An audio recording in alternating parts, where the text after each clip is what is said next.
Hi everyone. So 12th standard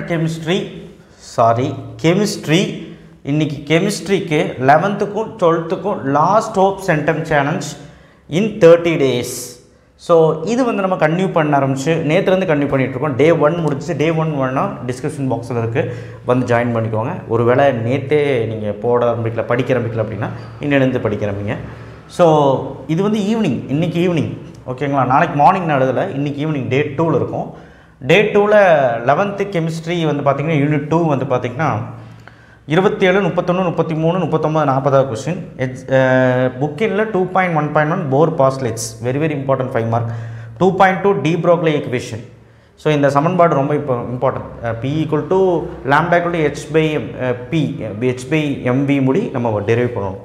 2.3 Heisenberg principle. It is impossible to measure. அந்த லைன்லேருந்து delta x into delta p less than or equal to h/4π அந்த equation முடி எழுதணும். Delta எக்ஸ்னா என்ன, delta பினா என்ன எழுதணும். So இது மட்டும்தான் இன்றைக்கி. ஏன்னா மேக்ஸ் போடணும் இல்லையா, அதனால் நான் கம்மியாக தான் கொடுத்துருக்கேன்.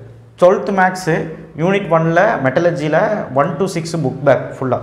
அந்த 1, 2, 3, 4, 5, 6 கொஸ்டின் வரைக்கும் book back. 15th question limitation of helium diagram. அப்புறம் 1.2.1 கிராவிட்டி செப்பரேஷன் மெத்தட். ஸோ புவியீர்ப்பு முறைன்னு நினைக்கிறேன்.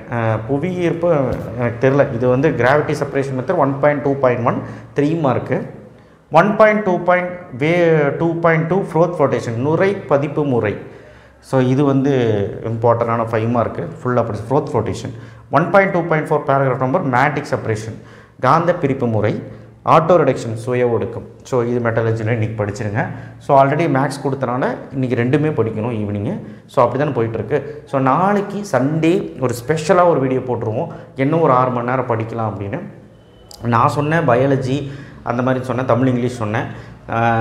ஏதர் மேக்ஸு எந்த சப்ஜெக்ட் வேணாலும் உங்களுக்கு சண்டே வந்து ஒரு 6 மணி நேரம் படிக்கலாம், 7 மணி நேரம் படிக்கலாம். அதுக்கு ஒரு ஷெடியூல் மேக் பண்ணி தரலான்ட்டு இருக்கேன். உங்களுக்கு ஆர்வமாக இருந்தால் சொல்லுங்கள். நான் கண்டிப்பாக நாளைக்கு அதுக்கு தகுந்த மாதிரி ஒரு வீடியோ போட்டு செஷனாக பிரித்து என்ன படிக்கணும்னு போடுறேன். தேங்க்யூ. ஷேர் பண்ணுங்கள், சப்ஸ்கிரைப் பண்ணுங்கள், மறக்காமல் பெல் ஐக்கானை ப்ரெஸ் பண்ணுங்கள். கண்டிப்பாக டே 2 கம்ப்ளீட் பண்ணுங்கள். அலட்சியமாக விட்டுறாதீங்க. டே 1 கம்ப்ளீட் பண்ணிப்பீங்கன்னு நினைக்கிறேன். தேங்க்யூ.